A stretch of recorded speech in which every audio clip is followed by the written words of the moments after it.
오늘은 종료주일입니다. 종료주일이란 주님께서 마지막 한 주간의 여정을 남겨놓으시고 예루살렘에 입성하시던 날을 기념하는 주일입니다. 오늘 이 종료주일을 맞이해서 주님의 마지막 한 주간 가운데 월요일에 행하신 사건을 함께 묵상해 보려고 합니다. 오늘 본문 15절을 보시면 주님은 마치 성난 사자와도 같으십니다. 휘두르고 쫓으시고 쏟아버리고 업고 참 과격한 그런 장면입니다. 이와 같은 장면은 선한 목자로서 잔잔한 호수와 파릇한 초장의 평화로운 모습으로만 알려졌던 주님의 모습이라고는 상상이 잘 되지 않습니다. 그런데 성경에 나타난 주님의 모습은 언제나 고요한 모습만은 아니었습니다. 주님은 평소에 바리새인으로부터 먹기를 탐하고 포도주를 즐기는 사람이라고 평가되기도 했고, 예수님 주변에는 늘 단정하지 못했던 세리와 죄인들이 동행하고 있었습니다. 누가복음 7장 34절을 쉬운 성경은 이렇게 번역을 해놓고 있습니다. 인자가 와서 먹고 마셨다. 그러자 너희들은 봐, 저 사람은 먹보요 술꾼이며 세리와 죄인의 친구로구나 하고 말한다. 그게 다 주님 자신도 종교인들을 향해서 이렇게 표현을 했죠. 독사의 자식들아. 아주 심각한 과격한 욕설을 퍼부으시고 계십니다. 그냥 평소의 모습대로 조용히 타이르시던지 논리적인 논쟁을 통해서 문제를 해결하실 것이지 왜 이렇게 과격한 모습으로 부수고 파괴하고 있습니까? 우리는 오늘 이 본문의 장면을 보면서 우리가 흔히 하는 말로 예수님 왜 그러셨나요? 이렇게 좀 묻고 싶습니다. 예수님 왜 그러셨나요? 이렇게 묻고 싶은 장면이 오늘 본문의 말씀입니다. 오늘 이 본문의 말씀을 통해서 우리는 몇 가지의 사실을 알게 됩니다. 첫 번째는 성전과 시장은 공존할 수 없다는 사실입니다. 우리는 우선 주님께서 왜 이렇게 과격한 모습을 보이시는지 그 이유를 살펴보아야 됩니다. 본문 16절과 17절에 그 이유가 암시되어 있습니다. 비둘기 파는 사람들에게 이르시되 이것을 여기서 가져가라. 내 아버지의 집으로 장사하는 집을 만들지 말라 하시니 제자들이 성경 말씀에 주의 전을 사모하는 열심이 나를 삼키리라 한 것을 기억하더라. 주님은 지금 무엇인가 삼키우고 계십니다. 그리고 그 무엇은 하나님의 전을 사모하는 열정이요 열심입니다. 다시 말하면 주님은 지금 하나님의 성전에 대한 그런 뜨거운 열정과 사랑으로 지금 가득 차 있는 그런 모습입니다. 구약성경 아가서 8장 6절은 사랑의 열정이 얼마나 강력한가를 보여줍니다. 너는 나를 도장같이 마음에 품고 도장같이 팔에 두라. 사랑은 죽음같이 강하고 질투는 서울같이 잔인하며 불길같이 일어나니 그 기세가 여호와의 불과 같으니라. 지금 하나님의 성전을 사랑하는 주님의 마음이 얼마나 강렬하냐라고 하면 여호와의 불길이 일어나서 주님을 사로잡고 있습니다. 그래서 휘두르고 쫓아내시고 쏟고 엎고 계십니다. 그 이유가 무엇입니까? 무엇이 이토록 주님의 마음을 격동하게 하고 있는가 하는 것입니다. 본문 16절에서 주님은 그 이유를 분명히 밝힙니다. 내 아버지의 집으로 장사하는 집을 만들지 말라. 다시 말하면 시장이 되어버린 성전의 모습을 보시면서 분노하신 것입니다. 그렇다면 왜 이 같은 시장이 성전뜰에 지금 펼쳐지고 있는가라고 하는 것입니다. 짐승을 파는 자들과 환전상들은 성전 제도의 산물이었습니다. 하나님 앞에 성전 예배를 드릴 때 필요한 예물이 흠없는 양이었고 또 성전 세를 내기 위해서 특별한 돈을 준비를 해야 되는데 그것을 위한 이는 성전 제도의 산물이 바로 이 시장이라고 하는 것이죠.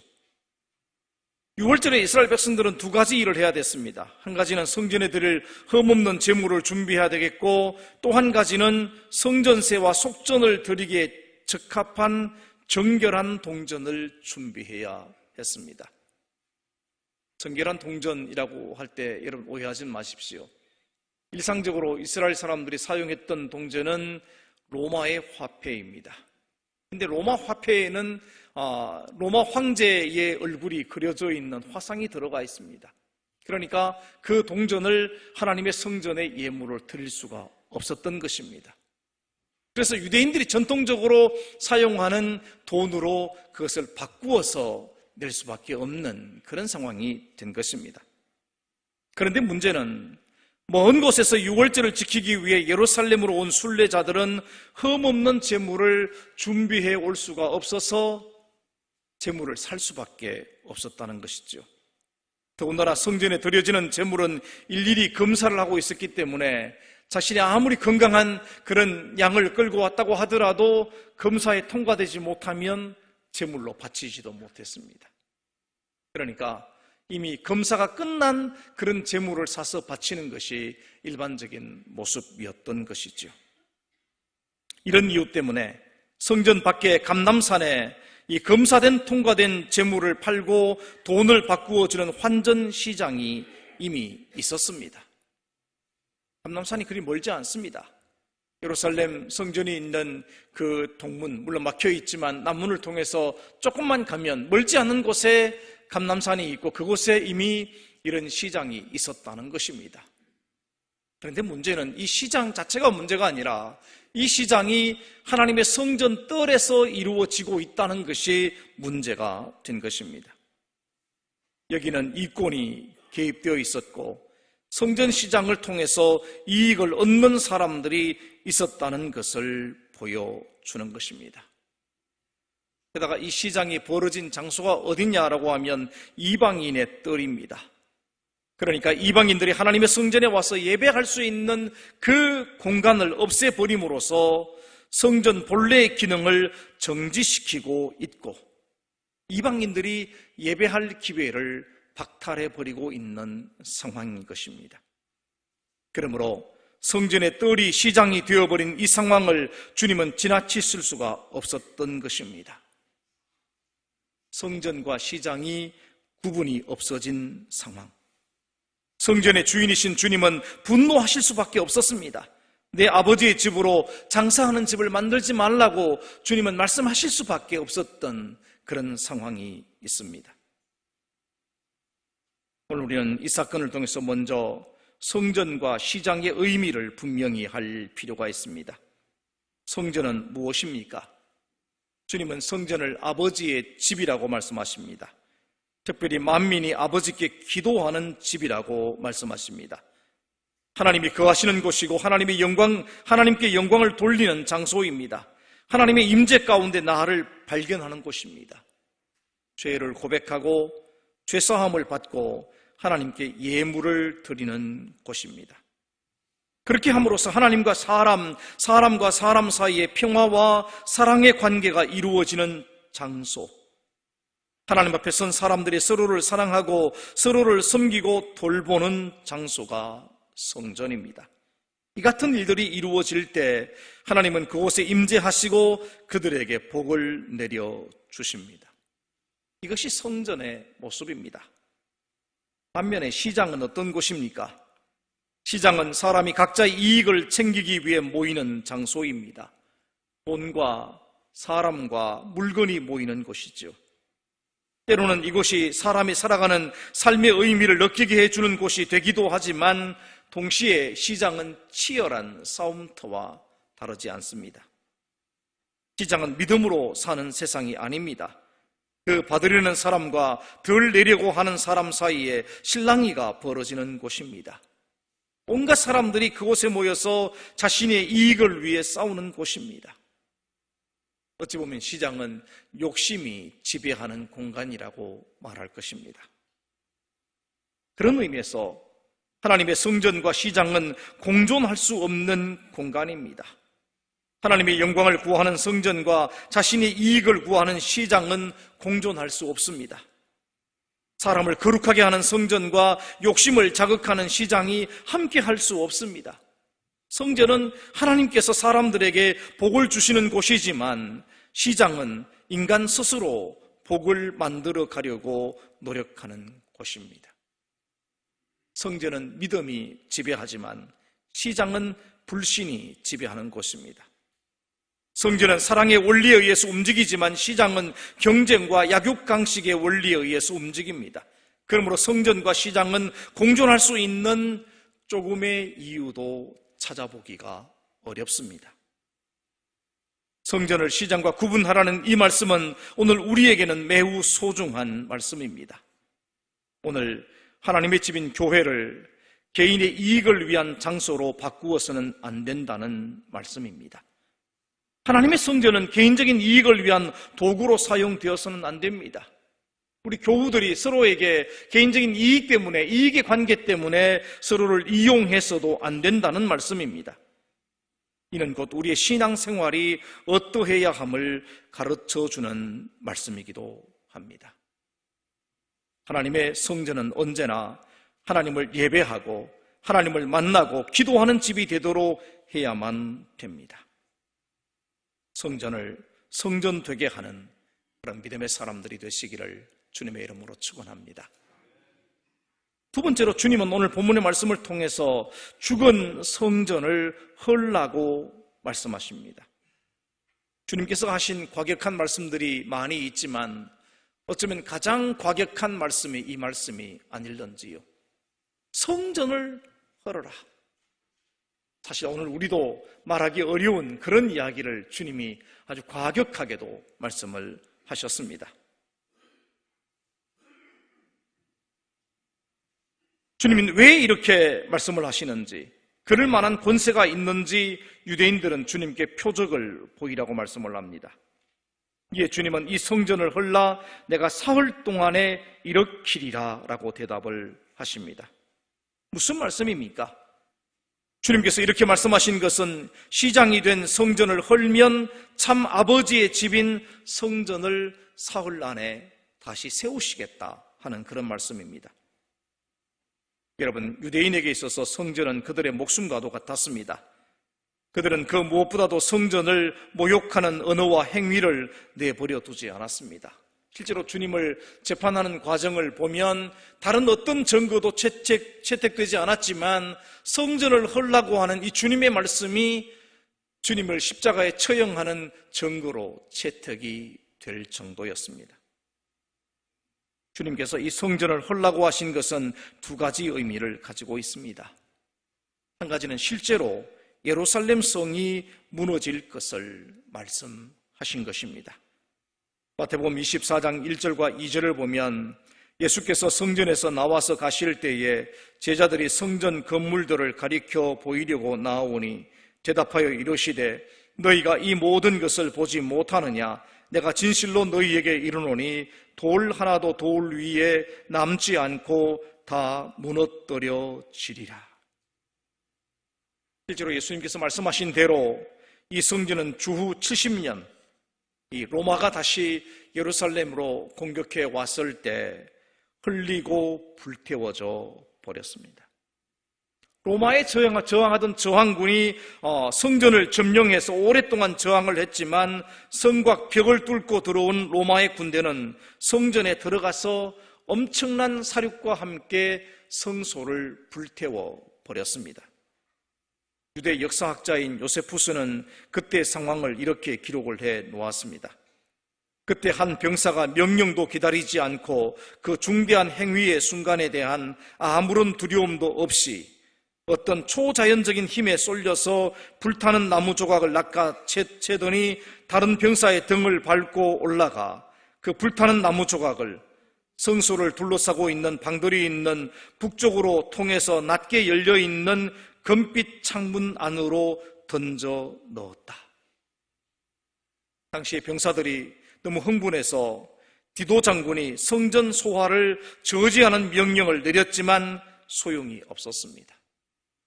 당시에 로마의 장군이었던 디도는 성소를 불태우지 말라고 명령을 했지만 병사들은 그 명을 듣지 않고 그냥 불태워 버린 것이죠. 그래서 예루살렘 성전은 지상에서 사라져 버렸습니다. 또 다른 한 가지는 주님의 죽으심을 말씀하고 있습니다. 예수님은 자신의 몸을 성전이라고 했습니다. 성전은 하나님께서 특별하게 임재하는 곳입니다. 그러므로 성전을 헐라는 말씀은 너희가 나를 죽이라는 것입니다. 그리고 예수님이 죽으셨을 때 구약시대의 성전 제도의 가장 중요한 상징이었던 성전의 휘장이 찢어짐으로써 옛 성전이 무너진 것을 상징하기도 했습니다. 여러분이 앉아있는 자리가 성소라면 제가 서 있는 자리는 구약으로 따지면 지성소입니다. 여러분과 저 사이에 사실은 성전 휘장이 이제 놓여져 있었는데 그 휘장이 위에서부터 아래로 찢어짐으로써 옛 성전 제도가 무너졌다는 것을 상징합니다. 이제 참 성전이신 예수님이 돌아가시고 건물로서의 성전도 불타버렸습니다. 그런데 이렇게 성전을 헐라고 하신 주님의 뜻이 무엇인가라고 하는 것입니다. 그것은 오염된 성전이 아니라 참 성전을 지으시기 위함입니다. 여러분, 건축에 있어서 해체는 중요한 건축의 한 과정입니다. 낡고 위험한 기존의 건물들을 해체해야 새로운 건물을 지을 수 있기 때문입니다. 죽어버린 성전을 헐라고 하신 주님의 이 말씀은 오늘 우리에게 있어서도 매우 중요한 말씀입니다. 사도 바울은 우리의 몸을 성령이 거하시는 성전이라고 말합니다. 예루살렘 성전, 또 주님의 몸, 그리고 오늘 예수 그리스도를 주로 고백하는 그리스도인들도 성전입니다. 그런데 오늘 우리의 몸이 시장의 모습으로 오염되고 혼탁해져 있다면, 그리고 참으로 하나님의 성전으로 거듭나려고 한다면 어떻게 해야 되겠습니까? 주님은 단호하게 말씀을 하십니다. 이 성전을 헐라. 이 성전을 헐어버려라. 죄와 허물과 욕심과 위선과 거짓으로 오염된 우리의 내적인 또 외적인 모습을 헐어버리라고 주님은 말씀하고 있습니다. 우리가 종료주일과 더불어서 고난주간을 기념하고 주님의 뒤를 따라가는 이 고난에 참여하는 이 기간을 지켜내는 것은 바로 이 죽어버린 성전을 헐어내는 시간입니다. 우리 한 주간 동안 말씀을 묵상하고 주님의 고난을 따라가면서 하나님의 성전은 우리의 모습과 우리 교회 모습 가운데서 이 오염된 모든 모습들을 떨구어내고 헐어버리는 시간이 이 고난주간의 시간이 되어져야 합니다. 사랑하는 성도 여러분, 오늘 우리의 모습 가운데 죽어있는 모습이 무엇인지 진지하게 돌아보십시오. 그리고 그 죽은 성전을 주님의 십자가와 더불어 헐어버리시기를 주님의 이름으로 축원합니다. 세 번째로 주님은 이렇게 말씀을 하십니다. 다시 세우리라 라고 말씀하시죠. 주님은 성전을 헐어버리라는 말씀으로 끝나지 아니하시고 다시 세우리라고 말씀을 하십니다. 그들은 주님을 십자가에 못 박았지만 주님은 사흘 후에 다시 사셨습니다. 다시 사신 주님은 영원한 성전으로 사신 것입니다. 요한계시록을 보면 요한은 새 예루살렘 성에 대한 환상을 보고 있는데 요한은 그 새 예루살렘 성에서 거룩한 성전을 찾아보려고 애썼습니다. 그런데 성전을 찾지 못했습니다. 성전이 보이지 않았어요. 성전이 없어서 보지 못한 것입니까? 아닙니다. 그 이유를 이렇게 설명합니다. 요한계시록 21장 22절을 보면 성 안에서 내가 성전을 보지 못하였으니 이는 주 하나님 곧 전능하신 이와 및 어린 양이 그 성전이심이라. 하나님과 예수 그리스도가 곧 성전이라고 말씀하고 있습니다. 부활하신 주님은 제자들을 만나서 성령이 임할 때까지 예루살렘을 떠나지 말라고 하셨고 오순절에 성령이 강림함으로 새로운 성전인 교회가 세워졌습니다. 주님은 이 새로운 교회, 사실 이 교회는 외형의 건물로서의 교회가 아니라 그리스도 예수를 주로 믿는 교회 공동체를 주님이 만드신 것이지요. 그리고 이 교회 공동체를 하나님의 영이 임하고 활동하시는 참 성전으로 세워주신 것입니다. 바울은 고린도 교회에 편지를 하는 가운데 이 새롭게 세우신 교회의 의미를 이렇게 설명을 합니다. 같이 한번 읽어봤으면 좋겠습니다. 너희는 너희가 하나님의 성전인 것과 하나님의 성령이 너희 안에 계시는 것을 알지 못하느냐? 누구든지 하나님의 성전을 더럽히면 하나님이 그 사람을 멸하시리라. 하나님의 성전은 거룩하니 너희도 그러하니라. 아멘. 그러므로 오늘 우리는 그리스도 예수 안에서 이 새로운 성전인 주님의 몸의 지체들로 부름을 받았고 교회를 이루게 된 것입니다. 교회는 주님께서 사흘 만에 부활하심으로 다시 지으신 성전입니다. 이 교회는 하나님이 거하시는 성전이요, 하나님은 예배 가운데, 교제 가운데, 그리고 성전된 성도들의 삶 가운데 임재하시고 계십니다. 그리고 우리는 이 새로운 성전인 교회를 통해 교회를 계속해서 새롭게 세워나가야 됩니다. 에베소서 2장 20절과 22절은 이렇게 말합니다. 너희는 사도들과 선지자들의 터 위에 세우심을 입은 자라. 그리스도 예수께서 친히 모퉁이 돌이 되셨느니라. 그의 안에서 건물마다 서로 연결하여 주 안에서 성전이 되어가고 너희도 성령 안에서 하나님이 거하실 처소가 되기 위하여 그리스도 예수 안에서 함께 지어져 가느니라. 우리 한 사람 한 사람이 하나님의 성전이고, 그리고 한 사람 한 사람이 모여서 거룩한 교회라고 하는 성전을 지어져 가고 있다, 이렇게 말씀하고 있습니다. 오늘 우리는 주님이 세우신 새로운 성전입니다. 그런데 혹시 우리의 모습이 예수님께서 노끈 채찍으로 휘두르시고 쫓아내고 쏟아버리고 엎으신 시장 같은 성전의 모습은 아닌지 우리 자신을 돌아봐야 합니다. 혹시 그 같은 모습이 있다면 이 고난주간에 그리스도의 보혈의 피로 다시금 씻어서 정결하게 되어져야 됩니다. 그리고 주님께서 세우신 교회 공동체의 바른 모습을 우리는 이루어 가야만 합니다. 무엇보다 주님께서 보여주신 성전 사랑의 열정을 본받아야 하겠습니다. 다시 한번 17절을 보십시다. 제자들이 성경 말씀에 주의 전을 사모하는 열심이 나를 삼키리라 한 것을 기억하더라. 무슨 말입니까? 성전을 사랑하는 주님의 열심이 주님을 삼켜버렸다고 말씀합니다. 무엇보다 참 성전이신 예수님, 길과 진리와 생명이 되시는 우리 주님을 이와 같은 마음으로 사랑하십시오. 그리고 오늘 우리가 하나님을 예배하고 서로 섬기고 교제하는 우리의 교회 공동체를 정말 뜨겁게 사랑하십시오. 그리고 함께 그리스도의 몸이 된 성도들을 사랑하십시오. 우리의 공동체가 죽은 성전이 아니라 살아있는 성전이 되도록 하십시오. 몸인 교회가 살아야 지체인 우리도 함께 사는 것입니다. 이 종료주일에 우리는 베드로와 같은 마음으로 고백할 수 있으면 좋겠습니다. 주님, 내가 주님을 사랑하는 줄 주님께서 아시나이다. 주님을 사랑한다는 이 고백은 곧 하나님의 성전, 교회를 사랑한다는 고백이기도 합니다. 주님께서 다시 세우시기를 원하셨던 성전, 살아있는 교회 공동체로 거듭나는 우리 교회가 되어지고 또 여러분들이 되어지시기를 주님의 이름으로 축원합니다. 기도합니다.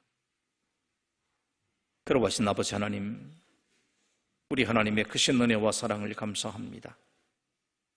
종료주일에 오염되어 버린 하나님의 성전의 뜰을 정화하시고 참으로 오염된 성전을 헐어버리시라고 강력하게 말씀하셨던 그 주님의 음성을 오늘 우리가 듣게 하여 주옵소서.